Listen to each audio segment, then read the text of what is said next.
You're listening to the Perth Property Show, Australia's only weekly property podcast by West Australian experts for West Australian listeners. Catch your latest episode every Monday at 7 a.m. Good morning, everyone. Welcome to the Perth Property Show. My name is Trent Fleskens, your host as always, and it's that time of the quarter where we get back in the studio with my man Brendon Ptolomey to chat about the regional market. Brendo, how you going? G'day, Trent. Good to be here, mate. How are you? I'm good. You just got off the plane from the East Coast. What's the property market looking like there right now? Okay, yeah, I was in Sydney this week and really interesting talking to our team.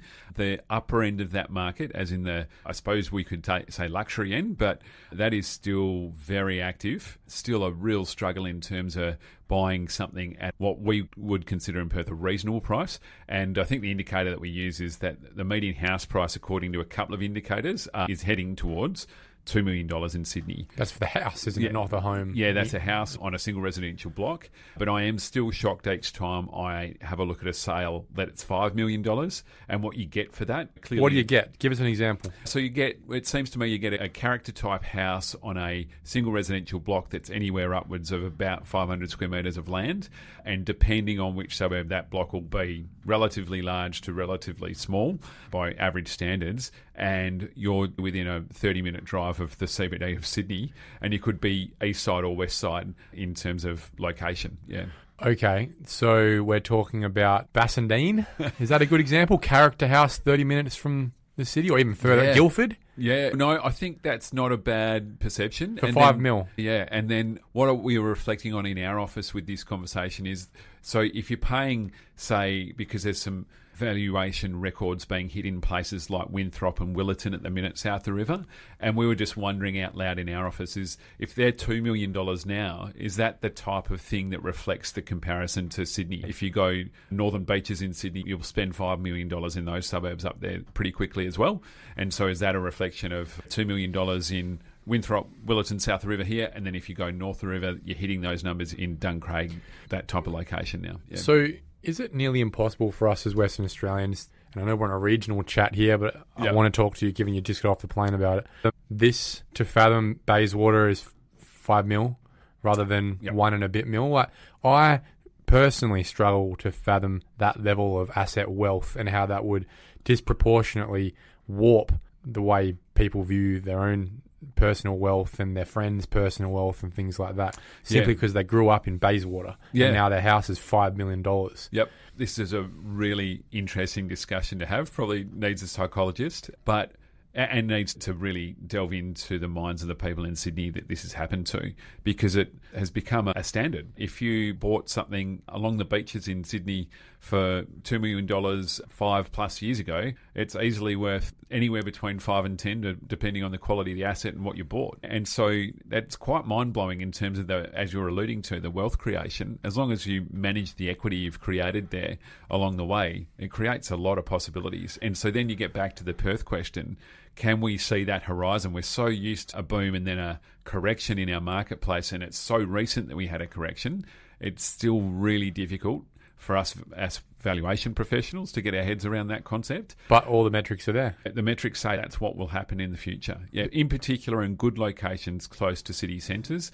I think the thing that needs to evolve the most for Perth is the evolution of our economy. And so that's the diversification away from the mining industry and into things like the education industry and the defence industry, because that probably gives us the best chance to consolidate a multi-disciplined city in terms of creating that wealth. If you think about AUKUS coming in, and AUKUS is something that is a brand new impact on, just by happenstance, a location that was pretty much lowest socioeconomic part of Perth Metro. Yep. We're seeing houses in Medina and Aurelia that were at $280,000 for 900 square metres back in 2018. Yeah. For $800,000 now. You put AUKUS in, it hasn't really impacted the market yet. Is there a horizon there where you're in what was the lowest socioeconomic LGA, the city of Kwinana, where all the houses are just $1 million because you've constantly got this government-funded push of hundreds, if not thousands, of people that need to live there for a long time, keeping prices high? Yeah, potentially that happens into the future, and this isn't investment advice. Everyone needs to do their own homework, but it will be ironic if that leads to that outcome, because those suburbs are there to support the industry that was established in the 50s and 60s in Karratha, and which was Alcoa, right? Yeah. It was working class, low socio-demographic, economic people.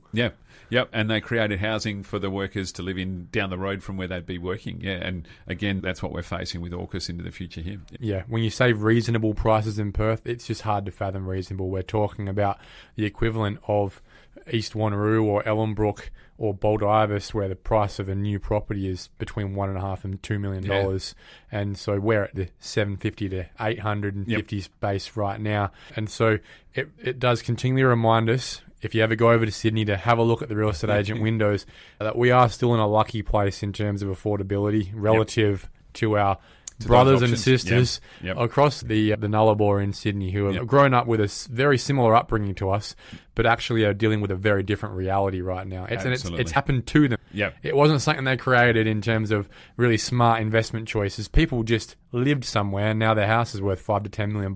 Where with us, we're sitting there going, "Wow, 1.5 mil. We got a really expensive house right now." Yeah, absolutely. It is quite hard to fathom. But let's push on to the regional market update, and let's start at the top today, Brendo.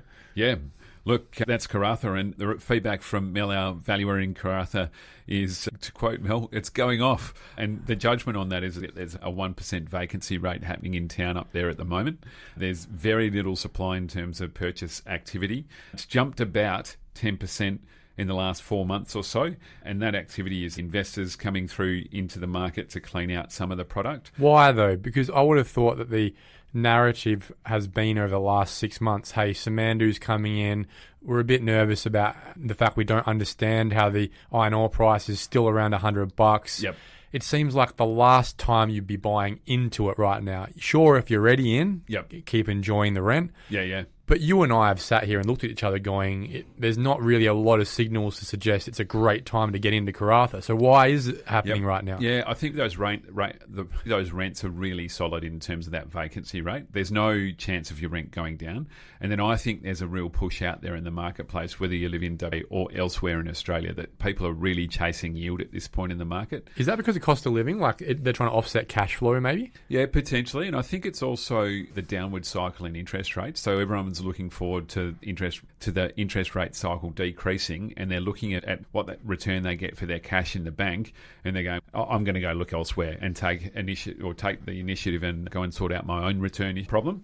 And so that comes together in terms of you can get a yield in the Pilbara, in particular in a place like Karratha, of post 10%. That looks pretty attractive in comparison to some of the other investment options out there.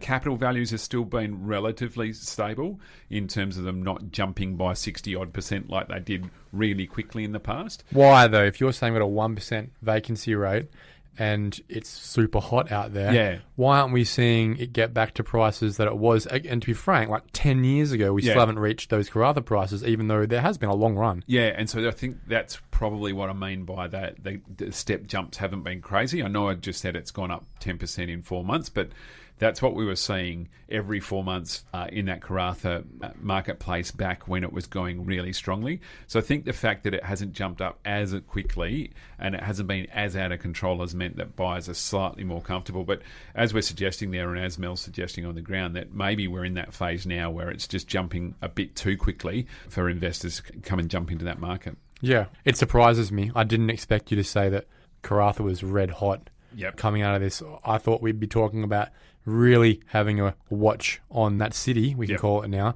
to make sure that things aren't wavering at any point in time. Just given what we know globally about the risks in the iron ore market, which hits Karratha more than anyone else. Yeah, absolutely. How does that ripple out to Hedland then? Yeah, so South Hedland's got a lot of transaction activity still. It's probably seen as a more affordable option. Again, the rental return in that location is really good, and the rents won't be going down anytime soon because of the lack of supply of both rental accommodation and owner-occupier accommodation.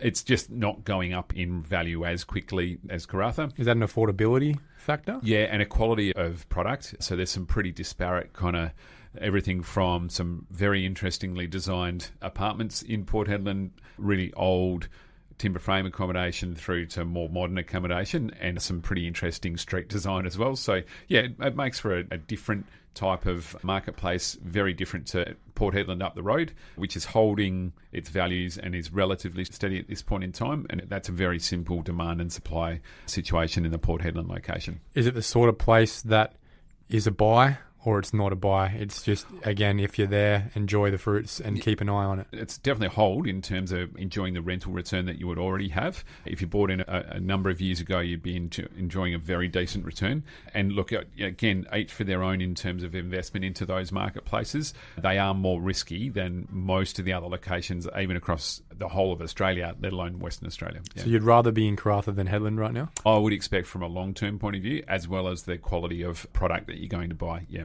Let's go to Gero. Yeah, so Geraldton's still going strong. I know it's one of your favourite spots to talk about. I just thought I'd bring in a couple of examples in terms of value increase. So Rangeway, simple house, and what I think I should probably point out here to listeners is that this is the type of thing we're seeing from East Coast investors jumping into a marketplace. So I'm looking at the photo that our valuer took of this property in Rangeway.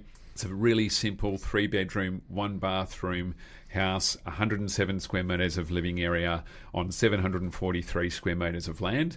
Think of the original Homes West type homes in the northern and southern suburbs of Perth. Really simple 50s, 60s type development put there to provide housing for people. It wasn't a lifestyle option. There's no design features about this. It hasn't got character. Probably got some timber floorboards. They're not there for character. They're there for function, right? And so this thing transacted in November 2024, $150,000. I know that listeners will be looking at their phones going, what did he just say? Yeah, so 150 grand for a house on a block of land. Now that retransacted in April this year for $317,000. We think that's probably an East Coast investor, Perth investor coming through and still saying at $317,000 that this is really cheap. Now that same product is heading towards $400,000 now, so it continues to grow. And when you get relative value across locations, you take that in Perth suburb, you're not really buying a house on that size block of land in any Perth suburb. In fact, in every single capital city across Australia and most large regional centres, you're going to struggle to buy something in that $350,000 to $400,000 range. So it's pretty much just the buyer's agents have looked on the list of every suburb in Perth and gone, which one's the cheapest and how does that yield look? Yeah. And they've most likely never been there. Yeah, and looking at the photo of this, the grass is a bit too long. Looks like it might have been painted on the outside. The tiling doesn't look fantastic on the roof, and I've only got the externals in front of me. There's a detached garage in the backyard. There's nothing exciting about this, but the rental yield will be fine. The value is probably going to hold up in terms of that capital value over a period of time. So potentially a buyer agent that has done their research in there can convince their customer that it's a good buy. As you've suggested in the past, Trent, I'd be sceptical in some of these suburbs. They do have socioeconomic issues through there. They look cheap for a reason. They were $150,000 at one point in time for a reason. Yeah. Let's go to Exmouth. I know you're screaming to talk about your holiday town. Yes, so Exmouth, it's still a huge amount of activity there. It's actually probably a really good example of sometimes in these smaller sized towns you can see how economy works a lot better. And so you've got your kind of tourism / tourist fishing industry going on there already. And now what's happening is that the defence industry, which has always been a part of that town, and it's the reason the town was established in 1967, that is resurging in terms of the investment from the federal government. There might even be some US government investment in there, but there's a large number of contractors in town for defence type purposes, and that can be everything from rebuilding local roads or roads on the couple of bases in town there through to doing infrastructure investment that we don't understand. There's some articles around recently, in fact on Four Corners on the ABC, about a request to significantly upgrade the ability to store fuel at the Learmonth Air Base there, which is the Exmouth airport that anyone that's been there will have flown into. So there's these types of projects in the background that take people on the ground to go and survey that, work out whether the land's suitable for it, do the design, do the setup for the piping and all those kinds of things that I don't understand.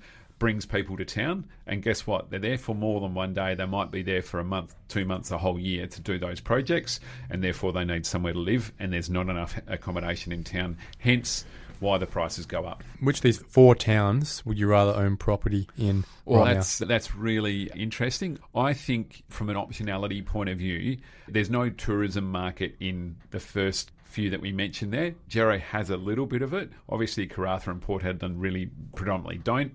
And climate-wise, I'd say Exmouth overlapping with the tourism side of things and the fact that you do have industry there driving the economy too, and then less risky in terms of maybe being hit, hopefully, cross fingers, touch wood, hit by weather events like cyclones and that kind of stuff. You got a land subdivision up there, Sundrift happening. Does that not add a supplier that dampens price growth? Yeah, so potentially it could. Interesting that they are able to get that out of the ground and getting through some significant marketing at this point in time.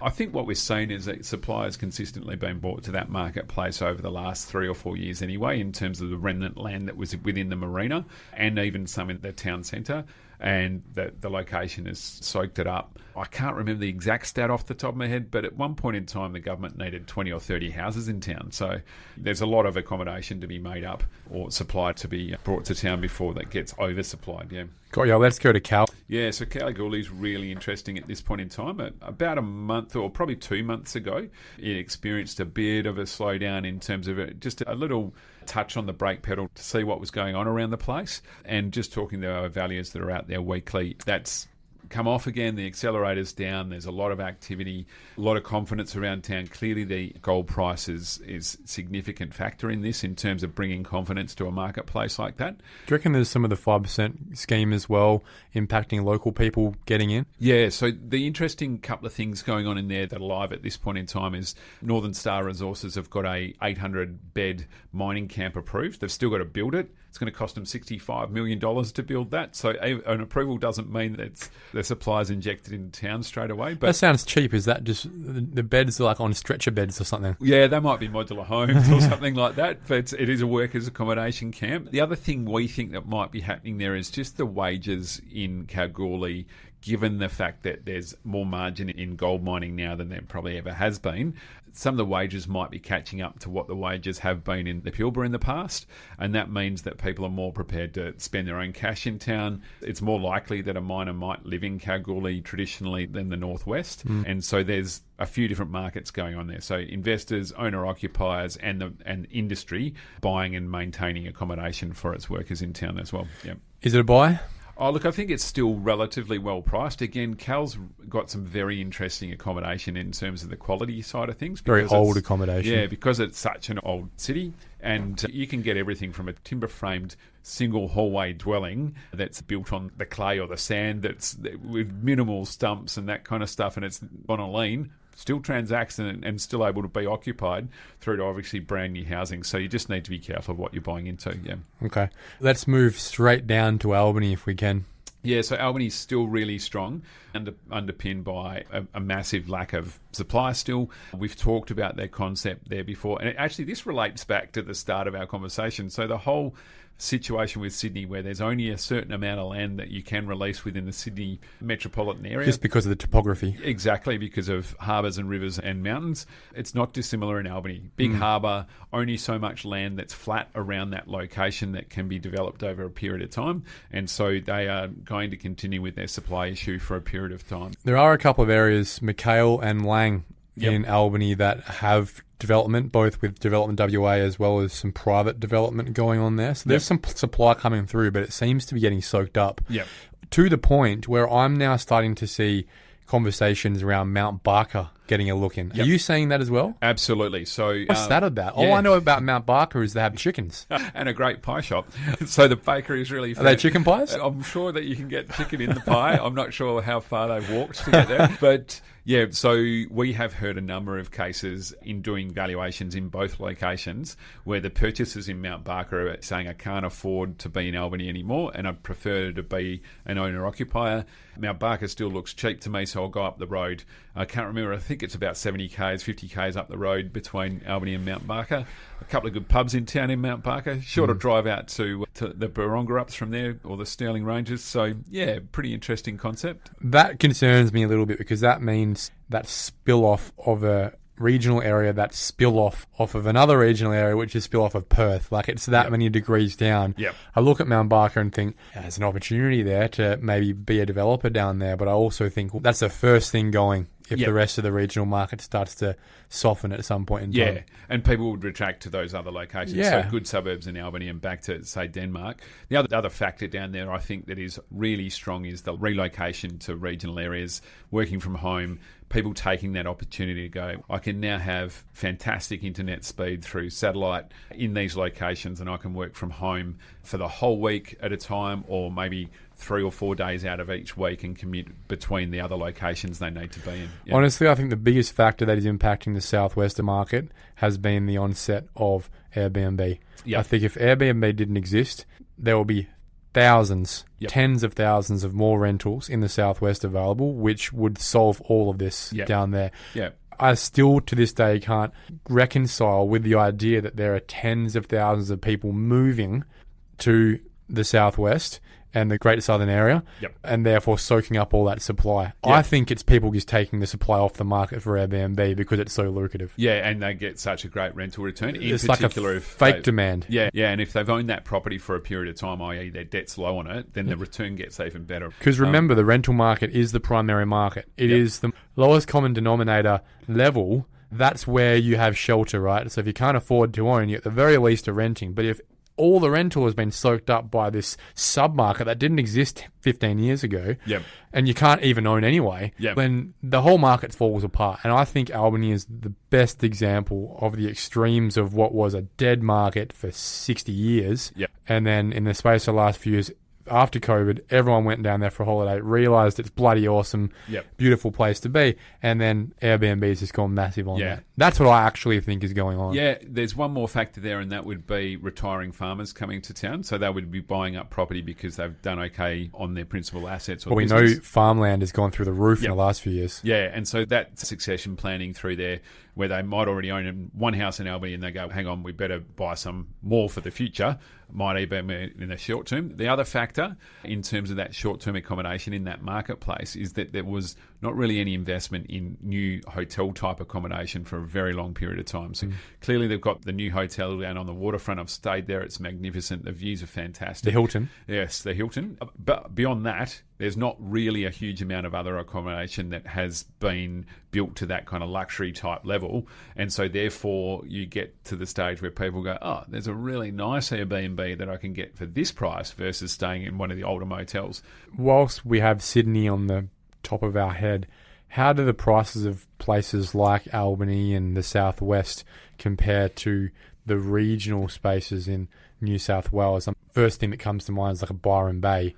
We're nowhere near that, are we? No, that's a classic example of a market being driven by lifestyle and tourism. But that's Albany, right? Yeah. So over a period of time, potentially we get there maybe. But I'd suppose in our marketplace, you'd say that's going to happen to Dunsborough a bit more. And funnily enough, talking to Exmouth, lots of people that visit there from the East Coast like an Exmouth to a Byron Bay type vibe. It will be interesting to see whether Albany can fit in with that over a period of time, because we go back again, Byron Bay is Byron Bay because it is hemmed in by agricultural type uses, and there's only so many properties you can buy there and turn into Airbnb. It's landlocked. It's landlocked, and so it drives prices up over a period of time when the demand remains consistent. So let's go over to Dunsborough then. You've oscillated between white hot and red hot for 4 years now, mate. Yeah, and there Which colour is it?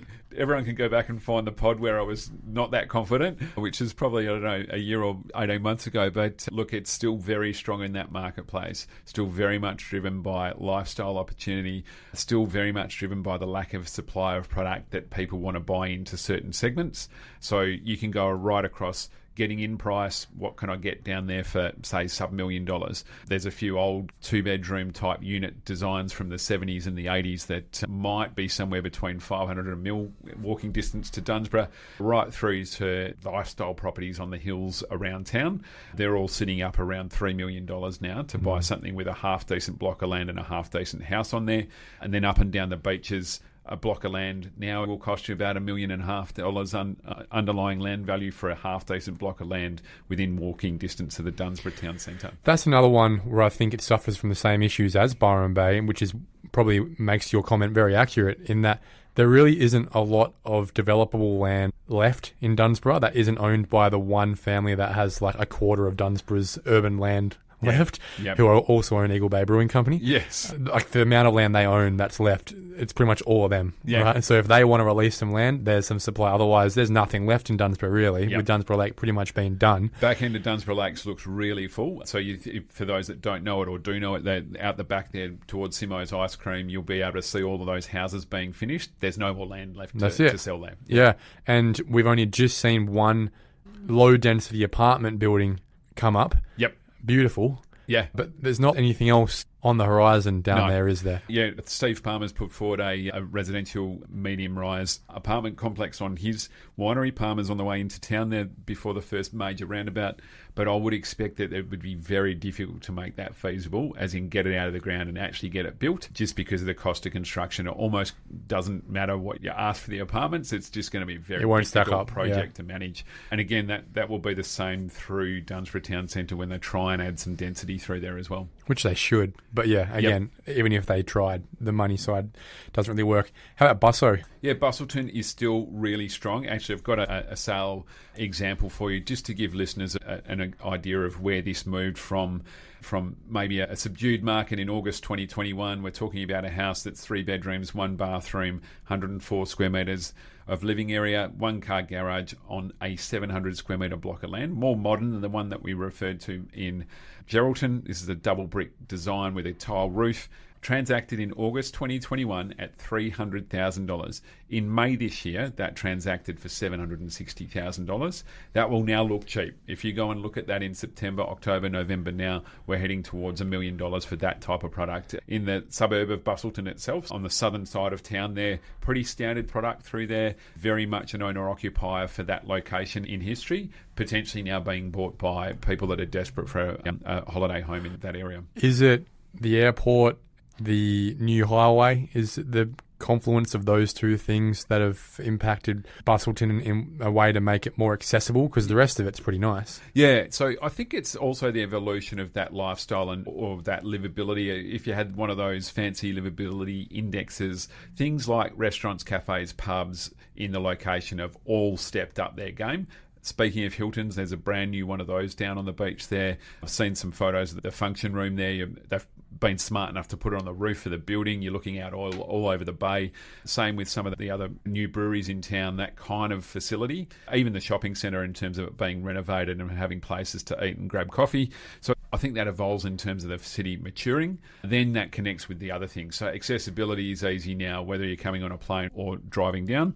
I think that the tourism thing from the East Coast into Busselton Airport is a really big thing into the future. It needs a lot of word of mouth. My colleagues that live in that location frequently are using that method to get to the East Coast now, and it's only a matter of time to the tourists understand that that's how you get to Margaret River now. You just fly in and then drive half an hour down the road and you're drinking the best red wine in the world. Just bypass Perth. Yeah. And there goes Airbnb again. Yeah, absolutely. Really. Yeah. Is it a scourge on the property market, Airbnb? Oh, it's really hard because the hotel prices across capital cities in Australia are very expensive, whether you be in a regional location too. In terms of taking a family on a holiday, I've struggled to find problem with it in that it makes accommodation available for families to go to, and in particular if you're sharing between multiple families, it can make holiday really affordable. So you reckon it creates a multiplier for the economy? If you don't have the Airbnb, people don't come. Yes, absolutely. I think it's made travel more available. Absolutely. So is it just a structural shift in our whole property typology that we're struggling through over the course of at least 10 years now, where Airbnb continues to come in where it's demanded, but we're not responding in replacing the rental market that it has sucked supply out of at the same time, and therefore we're just left caught on the back foot? Yes. And so again, This comes back to that really simple supply construction side of the equation. So if you tried to supply short-term accommodation into all of those marketplaces that we've just talked about, so put a hotel in Busselton, put a unit complex in Busselton within the last 10 years, same as Albany, it's really expensive to do that. And to manage as well. Yeah. I'm trying to get a childcare centre down in Albany, Yeah. and the cost to do it is about 25% more than doing it in Perth. Now, I thought Albany cheaper, probably could do with the work. Nah. Yep. They're charging more and they're working less. Yeah. And therefore, it costs 25% more to get the same thing in Albany than it does in Perth. Yep. And you think, bloody hell, man, that's exactly what the reality is for people trying to build their own home. Yeah. Yeah, and then again, if we harp on that accommodation side of things from a tourism point of view, I think that's actually been a detriment to the WA tourism industry for a long period of time, that we don't have next level accommodation in lots of these areas. And if you think about the fact that Twiggy owns a development site in a prime location in Exmouth and hasn't been able to make that viable over the last 3 or 4 years, RAC doing a lot of work through their parks up and down the west coast. Actually, only one of them have they undertaken, which is the Coral Bay one, where they're undertaking a significant reconstruction, basically because they'll be able to get really decent room rates. And ironically, the best accommodation that's probably been built in a regional area across WA in the most, probably last 5 years, is actually Rottnest. That's true. 2 brand new hotels. Yeah, and that's probably because it's the safest one as well. And then everyone that's tried to book one will understand why it's viable, because the room rate is through the roof. That's right. Goes back to your Airbnb argument. So trying to put a family in 2 hotel rooms at Rottnest doesn't work. That's right. Yep. Finally, Bunbury. Yeah, Bunbury is still really active. Still a good price point for most suburbs in Bunbury at this point in time. Investors have come through there and had a look. They are still pretty active and rents are still really strong. And I must emphasise, so we are now talking about places like Australind being up around the $750,000 mark. I always liken those subdivisions through that location and into Eton as being like suburban Perth as well. So they were really affordable. They're a bit like Ellenbrook. You would have got in there a year to a year and a half ago for sub $600,000. Really easy for a good 4-bedroom, 2-bathroom house with a double garage on 500 to 600 square metre block of land. That is now heading towards and past $750,000. So it gives you an idea of where that market's heading. What it's doing is it's minimising the delta between the Perth house and land package and the Bunbury one. Yeah. Yep. What does that then therefore say for the competitive advantage and value proposition of going there, really? Yeah. So I'm not going down to live outside Bunbury if it's going to be very similar price to living outside Perth. Yeah. So then it becomes a lifestyle opportunity, like it might be family, friends, closer to the beach, those kinds of things. You might be a FIFO type worker and find that's a more comfortable location for you to be in. Maybe less stressful is probably the other thematic there in terms of not being in the metro area of Perth and the difficulty of getting around every day. Mate, thank you so much for the update. Final regional update for the year. Yes. And who would have thought we'd finish it with probably the most bullish reflections on our regional centres that we've had in the last 3 or 4 years. Yep. I genuinely didn't think that and this comes back to my self-deprecating bias of West Australia's property market, I didn't think we'd be in late 2025 talking about the regional markets with a confidence that not only has it been smashing records, but it's going to continue to do so. Yeah, absolutely. And let's just remember that the waves of value increase that come out of Perth also flow up into the Swan Valley and then Avon Valley. There's some significant value increases through there. York, Northam. Yep, all of those kinds of locations. But yeah, and obviously it goes into those other regional locations that we've just talked about. Cheers, mate. Thanks, Trent. Thank you for listening to another episode of the Perth Property Show. If you've only just joined the conversation, you can catch up by heading over to our website, perthpropertyshow.com.au, subscribing to the podcast, or joining our Facebook page. Don't forget to tune in next Monday at 7 a.m. for more expert insights, local analysis, and suburb spotlights. Happy hunting!